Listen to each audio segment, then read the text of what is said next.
Hey everybody, hope you're having a wonderful day. Look at these guys. This was that wooden desk. Turns out it's from the 30s. It had the, let's see, yeah, right here. Had the place for the little inkwell. And I've kept it for a long time, but it was the kind that was set up and the back was the front for the person behind you, and that's the only reason I'm going ahead and getting rid of it now, because unless you have another desk, it looks like just a monstrosity. But it's kind of set up like this, and the seat would be out front, and then it had the desk, and then the next desk you had the chair, and then the desk part in the back, and then you had a chair and the desk part in the back. And a lot of people liked it, thought it was interesting, but nobody wanted to pay anything for it. I even tried giving it away to a couple people. They're like, yeah, that's nice. I don't have the room for it. So it becomes scrap metal. Look at this, guys. That thing weighs about 500 pounds. And the only reason we were able to get it up there is because they used a forklift to help us pick that up. And this guy, and then I can't get it open. There's a old snow cone machine inside there. I may get that out just to see if it still works. And a couple stoves. We picked these up earlier today. And then this one on the way home, these two on the way home. He had other metal there, but he didn't want to pay anything else for removal. And there was basically 3 pallets of metal.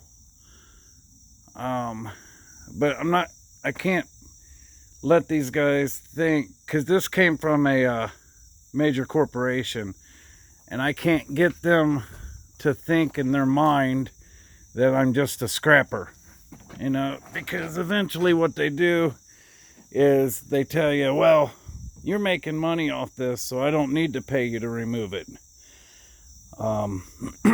So I told him, I'm like, well, we came down here for 2 pieces, and that's what you were quoted for.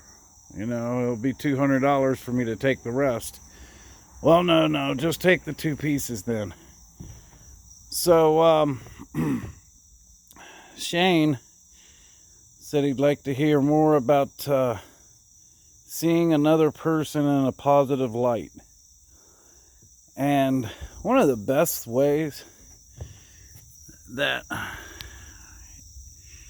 it can be difficult at times, even your best friend in the world is you guys could hang out every single day, but he's going to have something going on in his life that you have no clue about. Even your wife or husband, they're going to have thoughts and experiences in their lives that they haven't shared with you.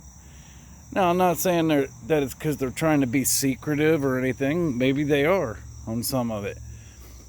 But one of the biggest things to remember is that every single human life is completely different. We all experience things a different way. We look at things a different way. We respond to things a different way. So what I try and do is I try and, because one thing, you can't just put yourself in a person's position to try and look at it from their point of view because that'll work for a little bit of it, but not completely 100%. Really, I try to imagine people what they are. You know, we're all a piece, we all have a bit of divine spark inside of us. We all are a piece of God down here upon this planet. And, you know, let me explain a little bit about that. Okay, let's say you read a book about building a house. And, well, let's say you read 10 different books about building a house. You're really not going to know how to build that house until you do it. All right? Reading a book will only give you one piece of the puzzle. You actually have to do it to understand it. And I really believe that's where we came from. God wanted to know what it was like to live as a mortal. And so each and every one of us are here so that he can experience life. Now, I'm not going to get religious on you. You know, everyone has different beliefs. Heck, even my beliefs have changed over the last few years. But, you know, you got this brick. Now, I can make a video about picking that brick up. I can tell you all about it. And you can write a book about it. But until you reach down and grab it with your own hand, you're not going to know what it's like to pick up that brick. So, now let's go back to people. People who breathe.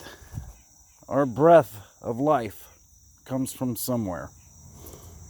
Okay? Yeah, they want to explain it away with science did this and science did that. But the point is science has still not been able to build a single life form. So now it's time to get supernatural. So something is giving us life. You know, you can call it God. There's thousands of words out there to describe it, and I'm not going to go into that either. You know, each and every single human being on this planet are equal. And, you know, when it's your best friend or your brother or your sister, that's easy to believe and understand. But, you know, some people have problems with other people that are in power. A king, you know. Some people can't imagine that they are equal with a king. I can. But see, you also got to take the good with the bad, you know. I'm also equal with the homeless guy. You know, I am also equal with the drug dealer down the street. We all came from the same place, everyone. And some people got every chance in the world and made it, and some got every chance in the world and didn't. And at this point, the biggest thing I can tell anyone is just refrain from judging people. If you do not judge somebody, you know, the famous words are, "Judge not, lest ye be judged." And I believe that so much. I've seen it happen. My daughters used to work at the same place, and they would come back home and they would talk bad about their boss. Their next day would just be just as bad. You know, she does this and she does that. and I don't like this, and I don't like that. But as soon as they came home and stopped talking bad about their boss started treating them with respect. And I mean, that's just one quick example. But as soon as I heard, or once I noticed that that was happening, or that happened like that, I decided to try it myself. And I started watching people. Now, if you see somebody talking about somebody else, watch how they're treated by that person. Now that you're paying attention, this is going to be the strangest thing you've ever seen. Because two people that like each other, one can talk about the other, and it will actually show in their attitude towards them, how they treat them day or night. There's a lot that goes into that. So, you know, I try and look at everything in a positive light anymore, because you don't know what that other person's going through. You know, people have their own lives to live, and you don't know what they've been through.